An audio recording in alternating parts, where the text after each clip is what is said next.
Bonsoir à tous, bienvenue sur First TV Africa. Vous suivez First News, voici ce qui fait l'essentiel de l'actualité. Le pape François reconnaît les agressions sexuelles sur les religieuses, agressions faites donc par des prêtres et des évêques. Première visite du président Félix Tshisekedi en Angola. Il rencontre donc cette semaine son homologue angolais. Présidentielle au Malawi, l'ex-vice-présidente Joyce Benda se porte candidate pour les présidentielles de 2019. Elle rend ainsi son accord avec le vice-président actuel du pays. Voici donc pour le sommet à vous Christian Nassé pour le développement de ces titres. Mesdames et messieurs, bonsoir et merci de nous suivre sur ce journal de First TV. Merci à vous, Romaric Blio. Nous démarrons l'actualité avec le Vatican où le pape François reconnaît les agressions sexuelles sur les religieuses, agressions faites par des prêtres et des évêques. Cela fait état de scandale et de choc pour les fidèles de l'Église catholique romaine. Rappelons que le pape avait gardé le silence jusqu'alors sur ce sujet qui demeure encore dans l'actualité internationale. Suivons ensemble ce reportage. Voilà ce qu'a reconnu le pape François ce mardi. Il répondait à la question d'une journaliste dans l'avion qui le ramenait de son voyage aux Émirats arabes unis. Une problématique qu'il n'avait encore jamais abordée, mais qu'il estime désormais d'actualité.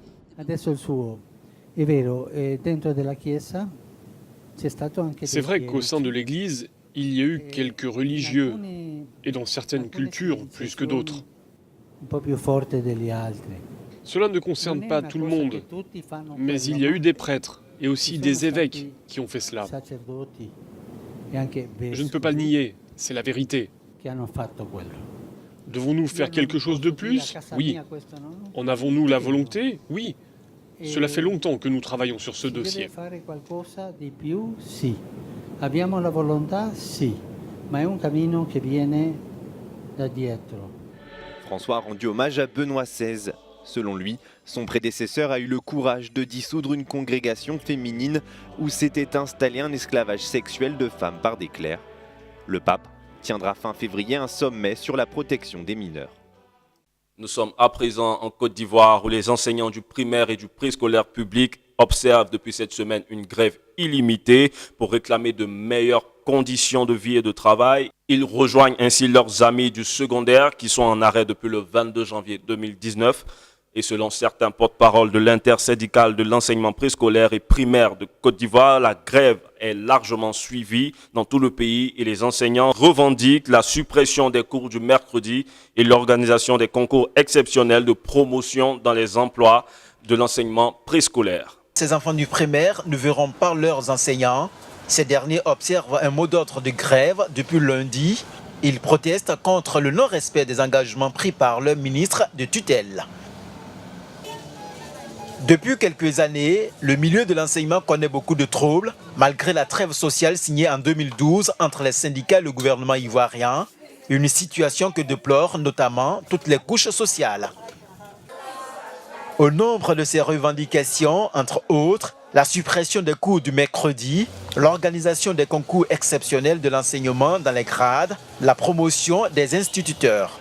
Bonne nouvelle pour les partisans de Laurent Gbagbo. En effet, Laurent Gbagbo a été remis par la CPI aux autorités belges. Il a quitté les Pays-Bas en début de soirée ce mardi. Acquitté de crimes contre l'humanité le 15 janvier, l'ex-président ivoirien avait été libéré le 1er février. Il restera donc en Belgique pour une durée indéterminée. Suivons ensemble ce reportage commenté par Benaja Chim. Libéré sous condition le 1er février dernier, les conditions d'accueil de Laurent Gbagbo recherché en Belgique faisait toujours l'objet de négociations entre les autorités belges et la greffe de la Cour pénale internationale dans la journée du mardi. Mais depuis peu, avant 22 heures, heure locale, l'ex-chef d'État ivoirien, après avoir quitté son hôtel, a été escorté par des officiers de sécurité de la CPI avant d'être remis aux autorités belges, a-t-on appris de sources officielles. Après donc 4 jours passés aux Pays-Bas, Laurent Gbagbo pourrait rejoindre la résidence de sa seconde épouse, Nadi Bamba, à Bruxelles. L'ex-président ivoirien a signé un engagement dans lequel il se tient à respecter toutes les instructions et décisions de la Cour, y compris se présenter devant la Cour si nécessaire. Il devra fournir à la Cour l'adresse du pays d'accueil et les coordonnées d'un contact dans le pays. il doit demander l'autorisation de la Cour pour tout changement d'adresse. Laurent Gbagbo ne pourra pas voyager au-delà des limites territoriales du pays d'accueil qu'avec une autorisation expresse et préalable de la Cour. Toujours sur le continent africain, nous partons pour le Malawi. L'ex-présidente Joyce Banda annonce sa candidature à la future présidentielle du 21 mai prochain. Elle rompt ainsi son alliance avec le vice-président Chilimas. Elle décide de faire cavalier seul. Suivons ensemble ce reportage. Sa candidature à la présidentielle du 21 mai, rompant de facto l'accord signé avec l'actuel vice-président. Moi, Joyce Hilda Mitidla Banda, ayant été nommée candidate à l'élection présidentielle du 21 mai 2019 au Malawi, présente ma déclaration de candidature à la commission électorale du Malawi.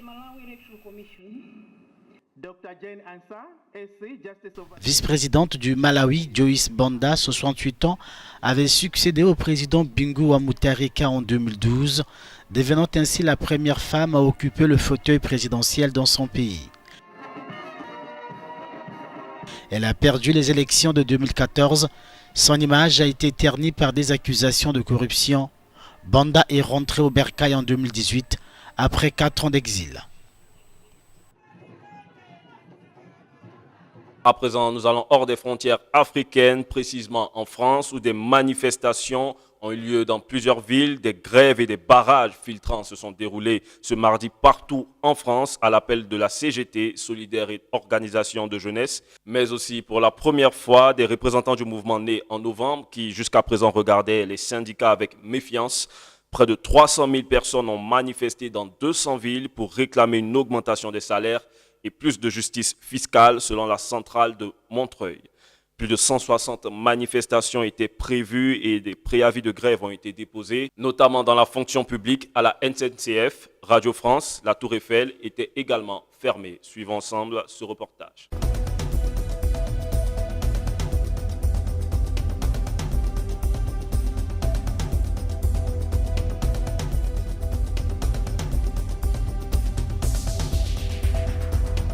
Toujours en France, la proposition de loi anti-casseurs a été adaptée mardi après-midi avec 387 voix pour 92 voix contre 74 abstentions. Cette loi autorise les officiers de police judiciaire à fouiller bagages et voitures sur les lieux d'une manifestation ou ses abords et permettre d'interdire à des personnes de manifester. On suit ce reportage de nos confrères de France 24. Pour 387 contre 92, l'Assemblée nationale a adopté. Encore une étape franchie par le gouvernement. La loi dite anti-casseurs est validée par les députés en première lecture. Selon le ministre de l'Intérieur, il s'agit de sécuriser les manifestations et non de les restreindre. Toujours les mêmes, menacent partout le bon déroulement des manifestations. Et au bout du compte, jamais ils n'assument de payer en quoi que ce soit les désordres et les dégâts dans les communes. Et donc il est essentiel que nous puissions garantir le droit de manifester en faisant en sorte que ceux qui manifestent aujourd'hui et qui viennent pour casser, pour détruire, pour frapper, soient empêchés. Mais le gouvernement peine toujours à convaincre, y compris au sein de son propre rang. 50 députés La République En Marche se sont abstenus, un record depuis le début du quinquennat. Au sein de la majorité, mais aussi à gauche et au centre, un point du texte est particulièrement fustigé, l'interdiction préventive de manifester. L'interdiction de manifester ne sera plus une décision de justice rendue par un juge, mais par un préfet qui est le représentant de l'autorité politique du gouvernement. Que ce droit de critiquer, ce droit de manifester est quelque chose qui, lorsqu'il est restreint, ne peut être qu'à l'occasion d'une décision de justice et certainement pas d'une décision politique. Parmi les autres points du projet de loi, l'autorisation des fouilles lors des manifestations. Manifester masqué serait aussi passible d'1 an de prison et de 15 000 € d'amende.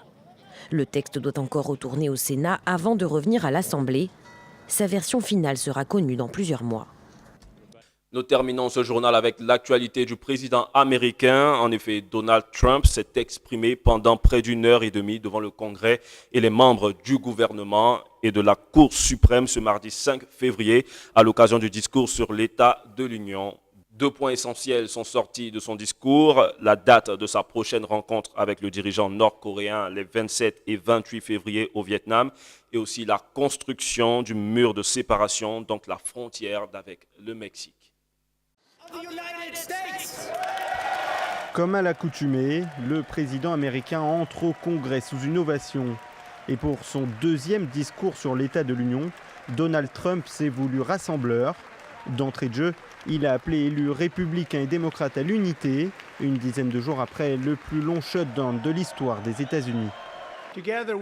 Ensemble, nous pouvons briser des décennies d'impasse politique. Nous pouvons outrepasser les anciennes divisions, soigner les vieilles blessures, construire de nouvelles solutions et libérer la promesse d'un futur extraordinaire pour l'Amérique. Mais pour autant, pas question de revenir sur son mur, sans pour autant déclarer l'état d'urgence national et alors qu'un accord budgétaire doit être trouvé avant le 15 février sous peine d'un nouveau shutdown, Donald Trump l'a assuré, ce mur est nécessaire pour lutter contre l'immigration. Je ferai en sorte qu'un mur soit construit. J'ai ordonné l'envoi de 3750 troupes supplémentaires à la frontière sud pour se préparer à une offensive phénoménale. Une référence à la caravane de migrants en provenance d'Amérique centrale. Peu d'annonces dans son discours, sauf sur les relations avec la Corée du Nord. Un nouveau sommet avec Kim Jong-un aura lieu au Vietnam les 27 et 28 février. Si je n'avais pas été élu président des États-Unis, nous serions maintenant en guerre avec la Corée du Nord. Un discours au total d'1h22 avec un hommage du président au nombre record de femmes dans l'hémicycle. Certaines d'entre elles démocrates étaient vêtues de blanc en hommage au mouvement des suffragettes. Mesdames et messieurs, ce journal est terminé. Merci de nous avoir suivis. Rendez-vous dans de prochaines éditions. Restez connectés sur First TV Africa, la chaîne des grands événements, la chaîne de l'actualité africaine et internationale. Rappelons que ce journal a été réalisé par l'ensemble de l'équipe de rédaction de First TV Africa. Que Dieu bénisse l'Afrique et le reste du monde.